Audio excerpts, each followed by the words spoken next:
El cáncer de mama es el tipo de cáncer más frecuente en mujeres a nivel mundial. Aproximadamente se diagnostican por año 2 millones de cáncer de mama en el mundo por año y se estima que 1 de cada 8 mujeres tendrán cáncer de mama a lo largo de su vida. Además de esto, es la principal causa de muerte por cáncer en mujeres y en Argentina se estima que alrededor de 6.400 mujeres fallecen por esto por año. En las curvas de la izquierda podemos ver cómo la incidencia en las últimas décadas ha ido aumentando y a su vez podemos ver cómo la mortalidad por esta enfermedad ha ido disminuyendo a lo largo de los años. Esto prácticamente se debe a avances que hubieron en la tasa de detección precoz de esta enfermedad con la implementación de métodos de screening y a su vez a la implementación de nuevos tratamientos más eficaces. Cuando nosotros hablamos sobre cuál es el origen del cáncer de mama, debemos tener presente que la mayoría de los casos se diagnostican sin una causa genética, sin una causa que los genere, ¿sí? Generalmente son de origen esporádicos. Y en cuanto a la extensión de la enfermedad, la mayoría de los casos se diagnostica en estadios tempranos. Únicamente un 10% de los casos se diagnostica cuando la enfermedad está fuera a nivel locorregional y se diagnostica con metástasis. Ahora, para hablar un poco de los factores de riesgo que predisponen al desarrollo de cáncer de mama, me parece interesante dividirlo según aquellos factores en los cuales nosotros podemos modificarlos y, por lo tanto, tener un impacto en estos. A la izquierda pueden ver que la obesidad, el sedentarismo, el abuso de alcohol, el tabaquismo son algunos de ellos que han mostrado una fuerte asociación con el desarrollo del cáncer de mama y se estima que el 30% de los cánceres de mama se asocian a estos factores. Por lo tanto, son importantes recalcarlos. Después tenemos otros factores de riesgo que están relacionados con la exposición de estrógenos de la mujer, como por ejemplo el no tener hijos, tener un primer embarazo luego de los 30 años, la menarca precoz, la menopausia tardía. Son algunos de los factores de riesgo que también se vio que está asociado a un mayor riesgo de desarrollar cáncer de mama. Y después otros factores, los cuales no podemos modificar, como la edad, mayor riesgo de cáncer de mama, antecedentes familiares de cáncer de mama, y bueno, un factor de riesgo creo que uno de los más asociados, que no lo puse porque por ahí puede ser una obviedad, pero el sexo femenino. Ser mujer es un factor de riesgo claro, y hay que tener presente que solamente el 1% de los cánceres de mama se desarrolla en hombres. Y ahora, para hablar un poco de prevención, a modo de, para que comprendan de qué estamos hablando, tenemos dos tipos de prevención. La prevención primaria, en donde el objetivo es evitar la aparición de la enfermedad. En prevención primaria, como lo que hablábamos recién, ¿qué podemos hacer? Bueno, llevar un estilo de vida más saludable, hacer actividad física, evitar el consumo de alcohol, de tabaquismo. Y otra medida también de prevención primaria, pero esta es seleccionar a pacientes que presentan una mutación genética conocida de alta penetrancia con aumento del riesgo de cáncer de mama, como por ejemplo las pacientes BRCA mutadas. En ellas se puede optar por realizar una cirugía de reducción de riesgo. Ahora, cuando hablamos de prevención secundaria, estamos hablando ya no de evitar la aparición de la enfermedad, sino que el objetivo es detectar la enfermedad, pero en estadios tempranos, cuando la paciente se encuentra asintomática. Para esto, el único estudio avalado y que ha demostrado que tiene un impacto en la mortalidad por cáncer de mama es la mamografía. Cuando hablamos de screening de cáncer de mama, primero debemos entender que nuestra población es heterogénea, no todos tienen el mismo riesgo de desarrollar cáncer de mama. El riesgo promedio de la población, que es lo que les dije anteriormente, 1 de cada 8 mujeres desarrollará cáncer de mama a lo largo de su vida. Esto es alrededor menor al 15%, un 12%. Entonces, ¿quiénes son estas mujeres? ¿Quiénes son la población que entra dentro del riesgo promedio? Bueno, son aquellas mujeres que no tienen antecedentes personales de cáncer de mama o ovario, no presentan lesiones atípicas de alto riesgo, no tienen antecedentes familiares de cáncer de mama o ovario, no presentan una mutación genética predisponente a desarrollar cáncer de mama y que no hayan recibido radioterapia en el tórax antes de los 30 años. Las pacientes que no tienen ninguna de estas características son pacientes que tienen un riesgo promedio de desarrollar cáncer de mama, que eso es menor al 15%. Y en estas pacientes, ¿qué se recomienda? Bueno, las guías, tanto locales como internacionales, recomiendan la realización de mamografía anual. A partir de los 50 años, todos coinciden en iniciar el screening. Ahora, entre los 40 a 50 años es un tema de debate, hay algunas discordancias, pues la realidad es que la evidencia no es contundente, por lo tanto, muchas guías, tanto locales como internacionales, optan que entre los 40 a 50 años sea una decisión tomada en conjunto con el paciente, que se le explique los riesgos, los beneficios de realizar, de arrancar, de iniciar con las imágenes de screening antes de los 50 años, y teniendo en cuenta eso presente, uno lo acuerda con el paciente. Lo que sí quiero que se lleven de esta charla es que toda paciente asintomática de riesgo promedio tiene que iniciar sus controles ginecológicos con mamografía anual a partir de los 50 años. Ahora vamos a entrar en los tratamientos que tenemos disponibles para abordar esta enfermedad. Bueno, la realidad es que el tratamiento para cáncer de mama es multimodal, tenemos que aprender a trabajar en equipo, es fundamental el rol del cirujano por un lado, el radioterapeuta y bueno, nosotros como oncólogos para los tratamientos sistémicos. ¿Y de qué depende el tipo de tratamiento que elegimos? Pues se puede elegir un solo tratamiento, se pueden elegir tratamientos combinados, secuenciales, hay muchas opciones que yo voy a intentar darles un pantallazo de qué es lo que hacemos en nuestra práctica, pero básicamente, como conceptualmente, nosotros lo que tenemos presente a la hora de elegir un tratamiento es el estadio de la enfermedad, si estamos ante un paciente con una enfermedad localizada, o un paciente con enfermedad avanzada, el abordaje es completamente distinto, el tipo de cáncer de mama, no todos los cánceres de mama son iguales, y el paciente, que es fundamental, la situación clínica del paciente, sus comorbilidades, todos estos 3 parámetros se ponen en la balanza y uno elige el mejor tratamiento individualizado para cada individuo. Esto es un poco lo que les decía previamente, ¿no? A la hora de enfrentar esta enfermedad y elegir cómo tratar a nuestro paciente, uno tiene que tener desde el inicio los objetivos terapéuticos clarísimos. Y no solo el médico, sino también el paciente tiene que entender dónde estamos parados y cuáles son los objetivos de nuestros tratamientos. Cuando estamos hablando de un paciente que se diagnostica con un cáncer de mama en enfermedad temprana, es decir, que tiene la enfermedad localizada en la mama o también en los ganglios locales, en ese escenario el tratamiento es curativo, ¿sí? Nosotros vamos a hacer todo lo posible, vamos a usar todas las herramientas para que el paciente de esto se cure y solo sea un recuerdo y esto no vuelva en un futuro, ¿sí? ¿Qué opciones tenemos con este objetivo? La cirugía por un lado, como les comenté, la radioterapia y el tratamiento sistémico, que ahí es donde entro yo como oncóloga. 2 palabras nada más para que tengan presentes que el tratamiento sistémico se puede dar de 2 maneras, o previo al tratamiento local, quirúrgico, o posterior. Y ahí estamos hablando de neoadjuvancia cuando se da previo y adjuvancia cuando se da después de la cirugía.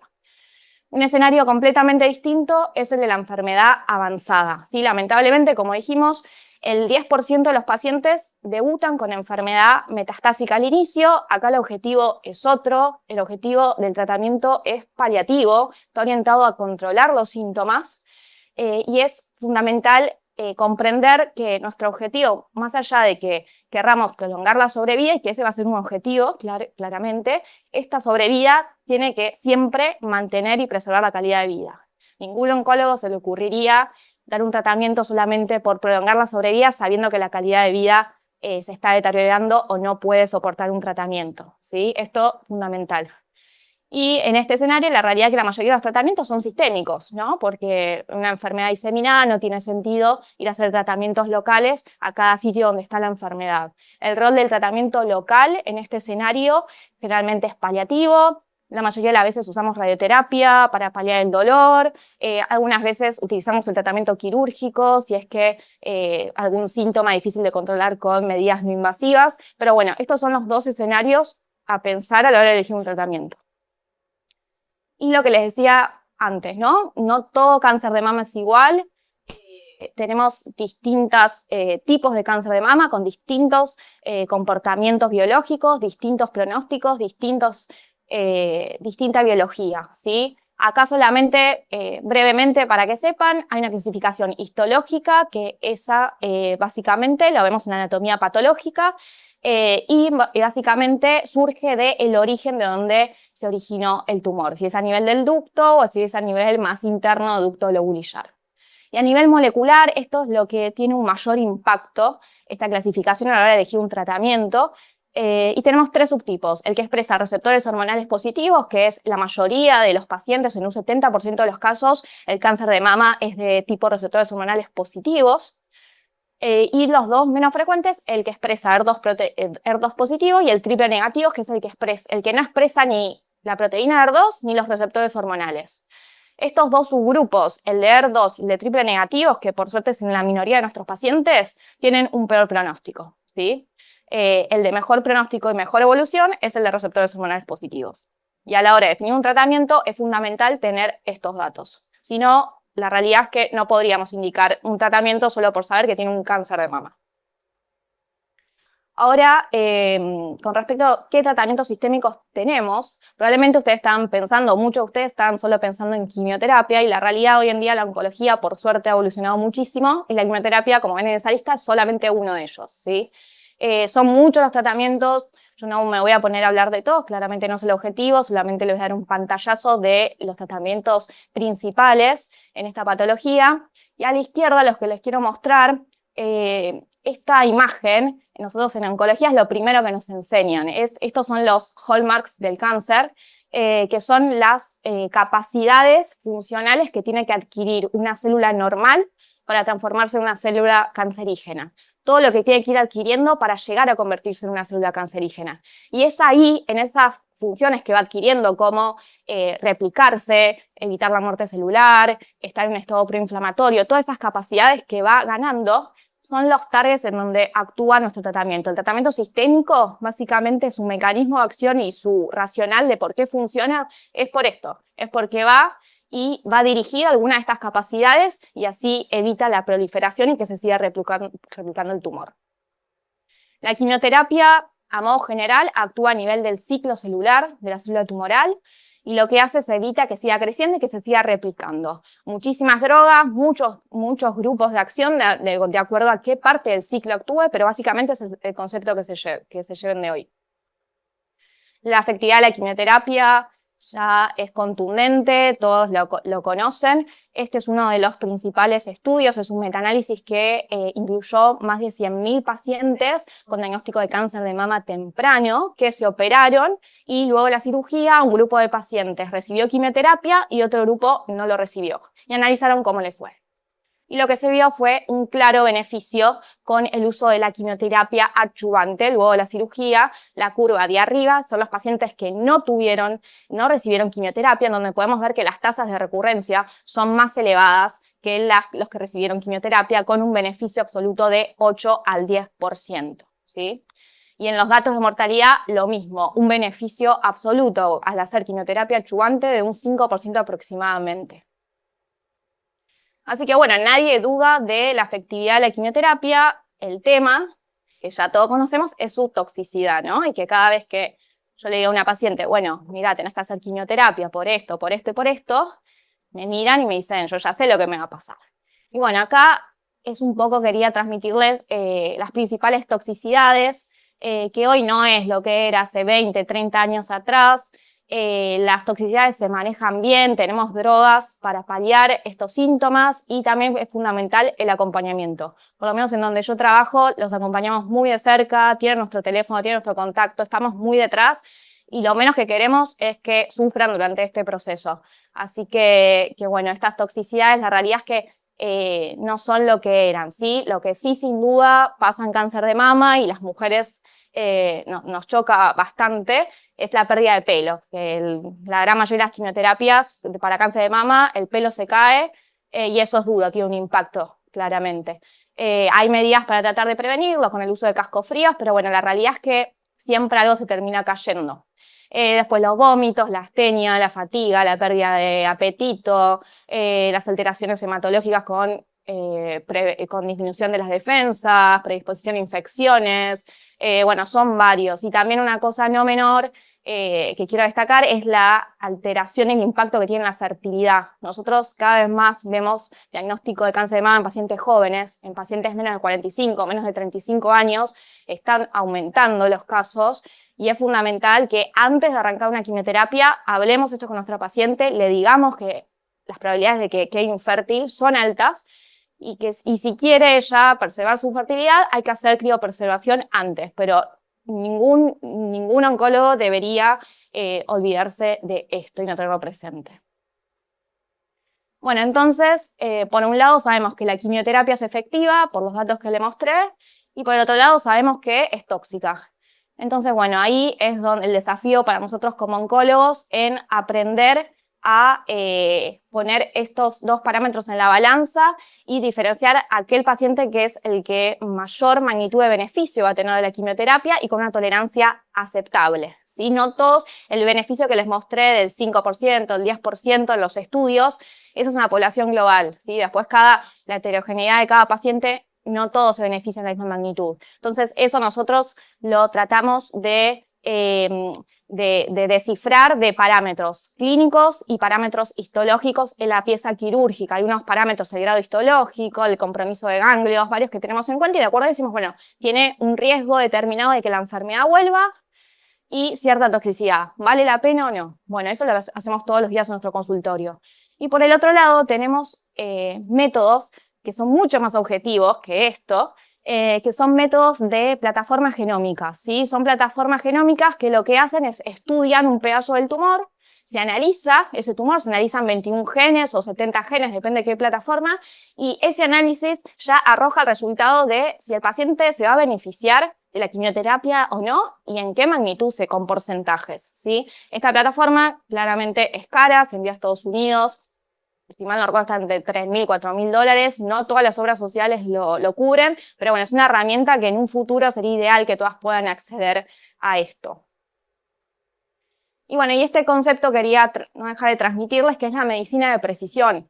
La oncología hoy en día tiende a esto y es el ideal que todos quisiéramos tener, ¿sí? Que esto es un concepto en donde uno individualiza el tratamiento de acuerdo a el tipo de tumor de cada paciente. Se analiza el tumor o en sangre periférica, una extracción de sangre del paciente, y se analiza cuál es la mutación o cuál es la alteración molecular que está generando este cáncer, ¿sí? Y se trata de buscar una droga target dirigida a esa mutación y por lo tanto uno tendrá la posibilidad de hacer tratamientos más efectivos, pues son dirigidos y con menos toxicidad.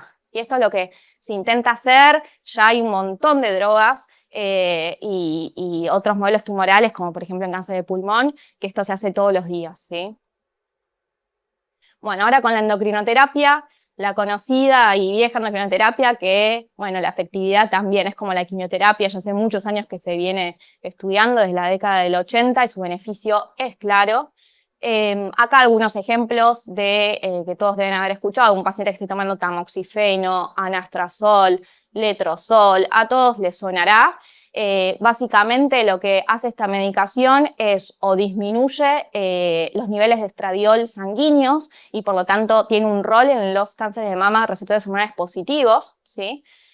O lo que hace es bloquea la acción del estradiol en la célula tumoral, ¿sí? Por lo tanto, este es el racional de este tipo de tratamiento en pacientes con cáncer de mama receptores hormonales positivos. Este es uno de los metaanálisis más importantes en donde evidencia un beneficio tanto en sobrevida global como en recaída a 15 años. No llego a leer el porcentaje, pero era 11%, es alto, se ven en las curvas, ¿sí? 8%. Exacto.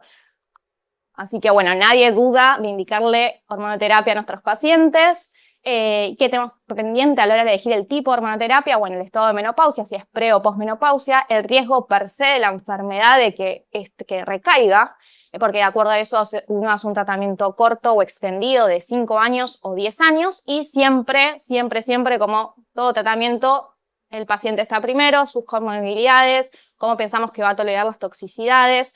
Bueno, todo esto es un trabajo que hacemos día a día. Con respecto a los anticuerpos monoclonales, los pacientes con cáncer de mama ER2 positivos, que les dije que eran en un 15% de los casos, yo les comenté que biológicamente son más agresivos, ¿sí? Y tenían peor pronóstico, pero la realidad es que con el surgimiento de los anticuerpos monoclonales anti-ER2, la evolución de estas y el pronóstico de estas pacientes ha cambiado rotundamente y el pronóstico de vida, gracias a estas drogas, ha mejorado espectacularmente. Ahora les voy a mostrar las curvas. Básicamente, para que comprendan cómo funcionan estas drogas, bueno, las dos más conocidas, el trastuzumab, el pertuzumab, estos son anticuerpos que lo que hacen es se unen a la proteína ER2, que es la proteína que sobreexpresa la célula tumoral, y al unirse la bloquea. Bloquea toda su vida de activación y la célula entra en apoptosis y muerte celular, y por lo tanto, este es el racional de este tratamiento. Este es un estudio muy conocido, en donde se evaluó el rol del trastuzumab en pacientes con cáncer de mama ER2 positivo que se habían operado, y luego de operadas se las randomizó a tres ramas, una rama solo con quimioterapia y las otras dos ramas, dos esquemas distintos de quimioterapia, no importa, pero asociados a este anticuerpo. Y lo que se pudo ver es un beneficio claro que persiste ahora. La actualización esta desde hace poquito. A 10 años se sigue observando un beneficio en sobrevida global y en sobrevida libre de enfermedad. El 80, ¿cuánto dice? 74 ahí que no veo. 24.6. No, la de la derecha, 80%, ¿no? Bueno, alrededor 80% de las pacientes con un cáncer de mama ER2 positivo a 10 años siguen vivas, ¿sí? Estos números son... 85, 86, sí. Bueno, la radioterapia también uno de los pilares fundamentales en el tratamiento del cáncer de mama. Este es un metaanálisis que incluyó más de 10.000 pacientes, en pacientes que habían sido operadas con una cirugía conservadora de mama. Se les hizo radioterapia y lo que se vio es que hay un claro beneficio con la radioterapia adyuvante, tanto en recaída locorregional como sobrevida global. 15% en recaída y alrededor de un 4% en muerte por cáncer de mama. Hoy es un estándar, ¿sí? Bueno, y con respecto a la inmunoterapia, no voy a entrar en detalles, pero no podía dejar de nombrársela, porque la inmunoterapia, no solo en cáncer de mama, pero en otros modelos tumorales, han venido a revolucionar la oncología. Este tipo de tratamiento es distinto a los que yo les venía contando, quimioterapia, quimioterapia. Lo que hace de inmunoterapia activa el sistema inmune del paciente y hace que sus propias células inmunes reconozcan a las células tumorales y las ataquen directamente, ¿sí? Y bueno, se han visto respuestas increíbles, gente con enfermedad metastásica al debut, que con inmunoterapia 2 años está libre de enfermedad y está técnicamente curado a los 5 años, ¿sí? Bueno, y su toxicidad es otro perfil de toxicidad, no es como la quimioterapia, no es pérdida de pelo, no es náuseas, no es vómitos, son otros tipos de inmunoterapias relacionados con su mecanismo de acción, que es la activación del sistema inmune, ¿sí? El sistema inmune, al estar activado, puede confundirse y también reconocer como malignas células que son normales del cuerpo, y de acuerdo a eso sus toxicidades. Afecta a las células del tubo digestivo, diarrea, neumonitis, se afecta a nivel pulmonar, hepatitis en el hígado, las glándulas endocrinológicas son las más afectadas, puede afectar tiroiditis, bueno, es otro perfil de toxicidad, pero bueno, con buenos resultados. Y principalmente el rol de la inmunoterapia en cáncer de mama es en el tipo de cáncer triple negativo, ¿sí? Acá podemos ver cómo la eficacia de este tratamiento, tanto en el escenario temprano, en la neoadjuvancia, ese es uno de los últimos estudios, el Keynote, que demostró un beneficio, y a la derecha pueden ver dos estudios que son con los que surge la aprobación de la combinación de quimioterapia con inmunoterapia en pacientes con enfermedad metastásica, con beneficio en sobrevida global y en sobrevida libre de progresión. Y ahora sí, esto es lo último, no los aburro más. Estas drogas, por ahí las habrán escuchado, que son los famosos ADC, que son los anticuerpos conjugados con una droga. Este mecanismo combina la quimioterapia y el anticuerpo. El anticuerpo que va dirigido a un target que expresa la célula tumoral y unido, lo que ven en colorado, sería la droga de quimioterapia.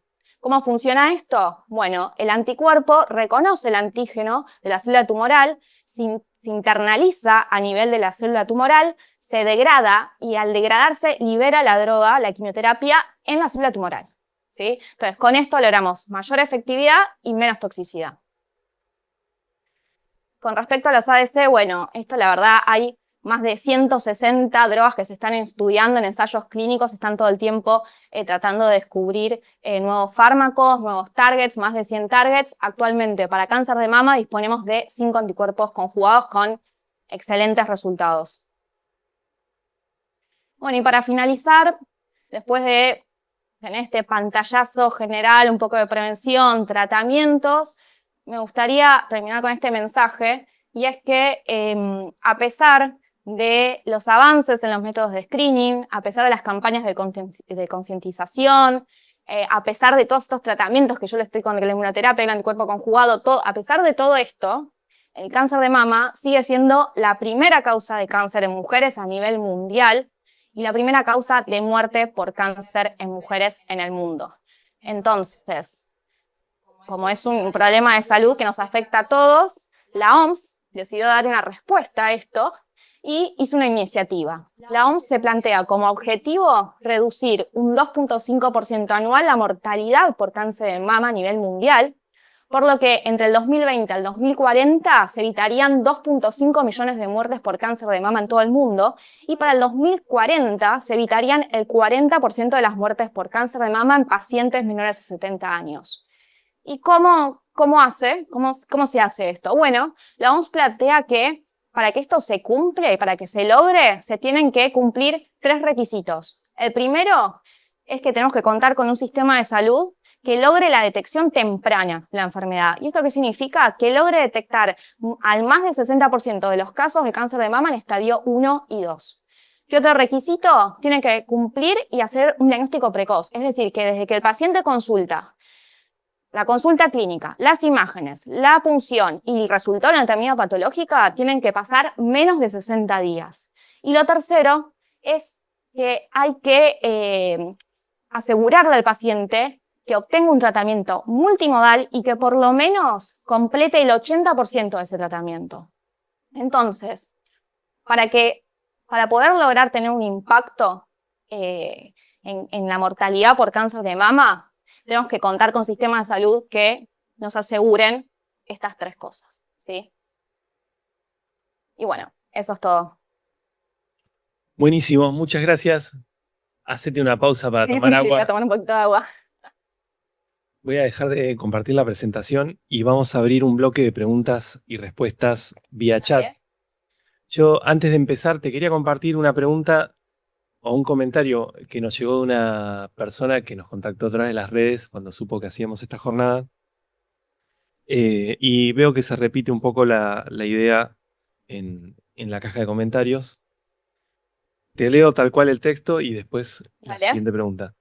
Dice, es de Gloria Marchioni y nos dice, buenas tardes, tengo 67 años.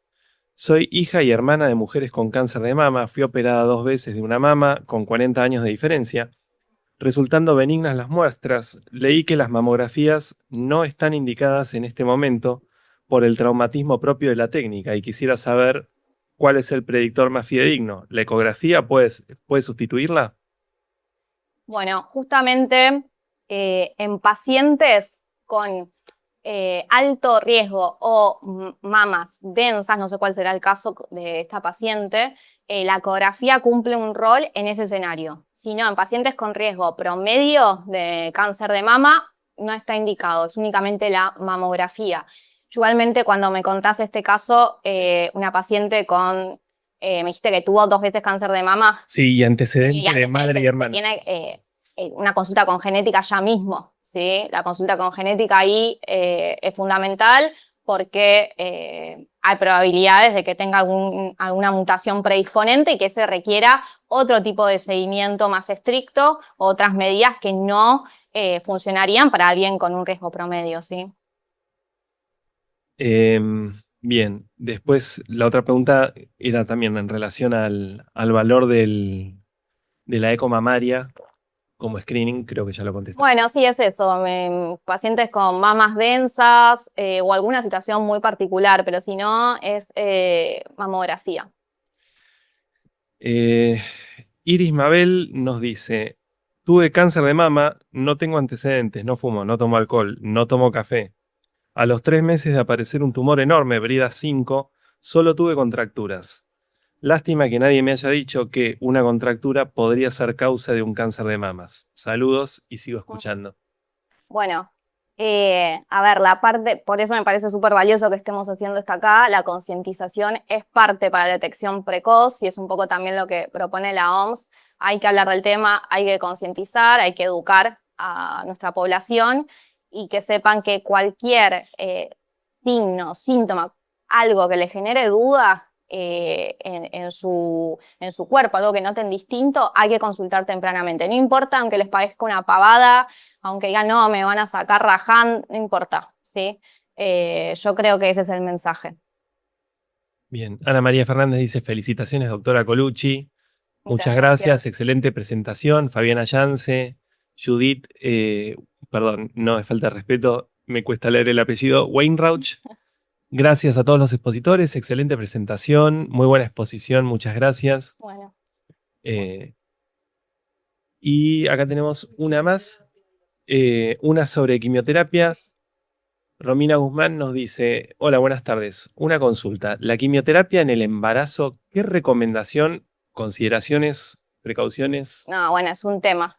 Es un tema. Hemos tenido pacientes que se diagnostican durante el embarazo o posterior, durante el periodo de lactancia, y ahí hay que elegir muy bien el esquema de quimioterápico. Hay drogas que sí se pueden usar, otras que no, y muchas veces incluso en ese escenario lo que tratamos de hacer, de acuerdo en qué semana de embarazo esté, hacemos o la quimioterapia antes de la cirugía para llegar al embarazo a término, ¿sí? Y no complicar obviamente ese escenario, o si no, al contrario, si ya está a término y el bebé no corre riesgo, se adelanta por ahí y se hace la cirugía y después la quimioterapia. Pero hay esquemas de quimioterapia aptos para pacientes embarazadas. Bien, nos preguntaba una persona, Claudia creo que se llamaba farmacéutica, si hay un límite en los ciclos de quimio. Sí, sí, sí, sí. Está todo estudiado. Cada esquema de quimioterapia tiene sus ciclos ya recomendados, tienen toxicidades limitantes, pero sí. ¿Hay alguna idea de cuál sería la razón por la que se observa cáncer de mama en edades más tempranas? Bueno, hay algunas teorías. En principio, esto que yo les dije como factor de riesgo. Hoy en día la maternidad se pospuso. No es como antes. La gente muchas veces elige no tener hijos. Lo estamos viendo. Eso es un cambio en nuestra sociedad, es una realidad. La teoría más fuerte es esa, por estos cambios. Y cada vez lo vemos más. Yo me sorprendo muchas veces. Últimamente tengo muchas pacientes, menos de 35 años, con cáncer de mama. Humberto Veronesi decía que una forma de retrasar la aparición del cáncer de mama era la maternidad y la lactancia. Es que sí, porque tiene un efecto protector. Sí, sí, sí. Bien, en relación a la fertilidad, hace unos años hubo como una pequeña campaña Mm. sobre estimular en el paciente la idea de preguntar por preservar la fertilidad antes de las quimios. Mm. ¿Esto se está viendo? ¿Es frecuente que la paciente consulte o es el médico el que lo recomienda? Mm. Y eso depende un poco, a ver, la edad de la paciente, si su paridad ella la considera que está cumplida o no, el esquema de quimioterapia a recibir, no todos los esquemas de quimioterapia tienen las mismas tasas de infertilidad, ¿sí? Entonces nosotros en ese sentido ponemos en la balanza todos esos factores. Si es una paciente joven, que no tiene hijos, o que sí tiene hijos, pero igualmente quiere conservar su fertilidad, Sí. y sabemos que el esquema que le vamos a dar, lo más probable es que quede infértil y sería iatrogénico no ofrecérselo.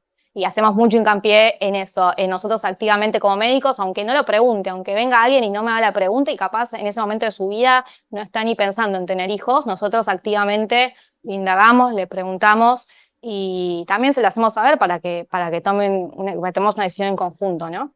Bien, te voy a hacer una pregunta en modo corporativo de género. Sí. De esos 2 millones de casos de cáncer de mama, teniendo en cuenta que el 1% pasa en varones, Sí, estamos hablando de más o menos 20.000 cánceres de mama en hombres.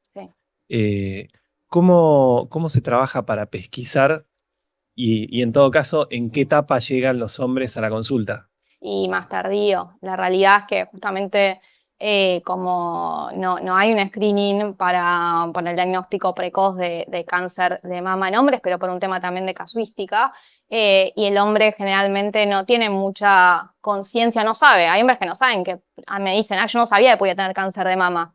Y eso también creo que fallamos un poco nosotros y el sistema en no concientizar que no es solo de la mujer. No enfoca a la mujer, la mujer, la mujer, e incluso las campañas son todas rosas.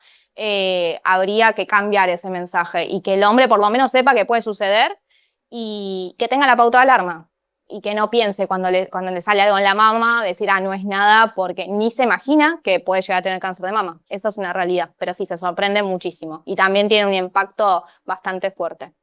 También emocional. Está el poder de la negación también. ¿La búsqueda del embarazo por tratamiento es un factor de riesgo para desarrollar cáncer de mama o cualquier otra? No.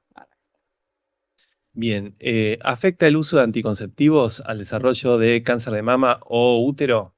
Sí, los anticonceptivos, depende qué anticonceptivo, qué es lo que tengan. La biografía es controversial, pero sí, tiene un efecto para un factor de riesgo para desarrollar cáncer de mama, pero también lo que se vio es que cuando el anticonceptivo se suspende, a los 5 años ya el riesgo pasa a ser igual que la población general, que la población promedio, que el riesgo promedio.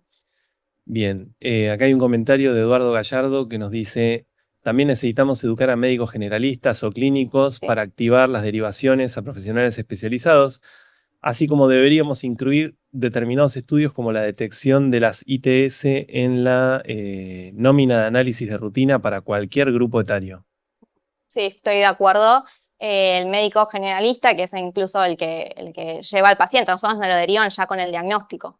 Me parece que es importante que sí, que estén al tanto de su presentación, de los screenings, pero sí, coincido totalmente. Bien, estamos ya sobre la hora. Lo que te voy a pedir, imaginemos que tenemos un tupper para guardar conceptos importantes Sí. que nos vamos a llevar para digerir más tarde. ¿Qué meterías en ese tupper? Bueno, yo, a ver, que creo que lo dije un poco al final de la charla, me parece importante, por un lado, concientizar a la población, ¿sí? Necesitamos sin duda tener una población educada, con eso, a partir de eso, nos podemos asegurar de que por lo menos haya una consulta rápido, ¿sí? Y por el otro lado, bueno, ya otros temas que no dependen mucho ni de nosotros, pero a nivel del sistema de salud. La salud pública sin duda es un pilar fundamental para lograr disminuir la mortalidad de esta patología que seguimos viendo, viene mejorando gradualmente, sí, lo vimos, pero sigue siendo un problema de salud, no solo en Argentina, sino a nivel mundial, y creo que, bueno, no lo digo yo, lo dice la OMS, ¿no? Pero hasta que no nos aseguremos que todos los sistemas de salud en todos los países, en todas las regiones, nos garanticen estos 3 pilares: detección precoz, tratamiento integral, diagnóstico rápido, no va a cambiar la casuística. Entonces, me parece eso tener a la cabeza y a todos los que me están escuchando, no sé si hay pacientes, médicos, no médicos, bueno, tratar de trabajar todos juntos para tratar de, por lo menos, que nuestros pacientes, que la gente que nos rodea, ¿no? Nuestros seres queridos, nuestros amigos, todo, tengan conciencia de esta situación y tengan la pauta de alarma para consultar rápido. Buenísimo. ¿Hasta acá cómo estuviste? Muy bien, Bien. contenta, sí, muy cómoda. Muchas gracias por la invitación. Espero que haya sido útil y bueno. Que disfruten el tupper. Así es.